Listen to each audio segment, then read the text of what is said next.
வணக்கம், நான் சிம்பாரசி. இது நினைத்தால் இன்னைக்கு இந்த சேனலுடைய நோக்கம் வந்து பழைய படங்களை நம்ம ரீமைண்ட் பண்ணி பார்க்கறது தான். 70, 80, 90 காலகட்டங்களில் நம்ம பார்த்துட்டு வச்ச படங்கள் தான். கடைசியாக மணிரத்னம் இளையராஜா காம்போல வெளிவந்த படம் தளபதி, சூப்பர் டூப்பர் ஹிட்டு. அதுக்கப்புறம் 92ல் மணிரத்னம் இன்னொரு நபரோட கை கோர்க்கிறாரு. அந்த படம் தான் ரோஜா.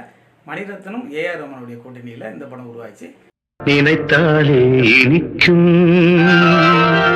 அரவிந்த் சுவாமி, மதுபாலா இவங்களாம் லீட் ரோல் பண்ணியிருப்பாங்க. இந்த படத்துடைய கதை என்ன அப்படின்னு பார்த்தீங்கன்னா, சத்யவான் சாவித்திரி கதை தான்.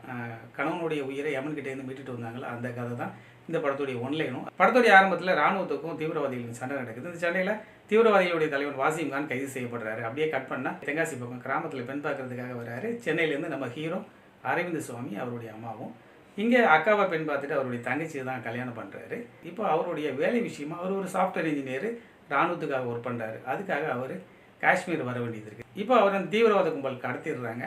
அவருடைய மனைவி கண் முன்னாடி இங்கிலீஷ் தெரியாது, ஹிந்தி தெரியாது, இந்த மாதிரியான ஒரு பிரச்சனையில் அவங்க எப்படி தன்னுடைய கணவரை மீட்கிறதுக்காக களத்தில் இறங்கி போராடினாங்க அப்படிங்கிறதும், தீவிரவாதிகளுடைய கோரிக்கை என்ன ஆச்சு, நம்ம ஹீரோ ரிலீஸ் ஆனார் இல்லையா அப்படிங்கிறது அந்த படத்துடைய மொத்த கதையும் ரொம்பவே இன்ட்ரெஸ்டிங்காக சொல்லியிருப்பாங்க. சின்ன சின்ன ஆசைங்கிற பாட்டு ரொம்பவே ஒரு சூப்பரான மெலடி பாட்டு. அதே போல் ருக்குமணி பாட்டெல்லாம் ராஜசுந்தரமும் வயசான பாட்டிகள்லாம் ஆடியிருப்பாங்க. ரொம்பவே ஒரு ஜாலியான பாட்டு. அதே போல் புது வெள்ளை மலை பாட்டெல்லாம் ரொம்பவே சூப்பராக இருக்கும். வசனங்கள் ரொம்பவே நல்லாயிருக்கும். சுஜாதா எழுதியிருப்பார். அரவிந்த் சாமிக்கு இந்த படத்தில் லீட் ரோல் ரொம்பவே சூப்பராக பெர்ஃபார்ம் பண்ணியிருப்பார். அந்த தேசிய கொடியெல்லாம் நெருப்பு வச்சுருவாப்புல தீவிரவாதி, அந்த இடத்துல அவருடைய ஆக்ஷன் கொரியோகிராஃபி ரொம்பவே சூப்பராக இருந்தது. மதுபாலாவுடைய கேரக்டராக ரொம்பவே சூப்பராக இருக்கும். அவங்க ஒரு வில்லேஜ்லேருந்து வந்திருப்பாங்க, ஒரு வெகுளித்தனமான பெண்ணாக இருப்பாங்க. அந்த தீவிரவாதிகளுடைய தலைவன்கிட்ட போய் பேசுறது, இந்த மாதிரி இடத்துலலாம் அவங்களுடைய பெர்ஃபார்மன்ஸ் ரொம்பவே சூப்பராக இருந்தது. ஜனகராஜ் ஒரு ஜோசியர், அந்த மாதிரியான ஒரு கேரக்டர், அவர் நல்லா பெர்ஃபார்ம் பண்ணியிருந்தார். ராசர் ஒரு போலீஸ் அதிகாரி, அவர் இராணுவத்தில், அவருடைய ரோலுமே நல்லா இருந்தது.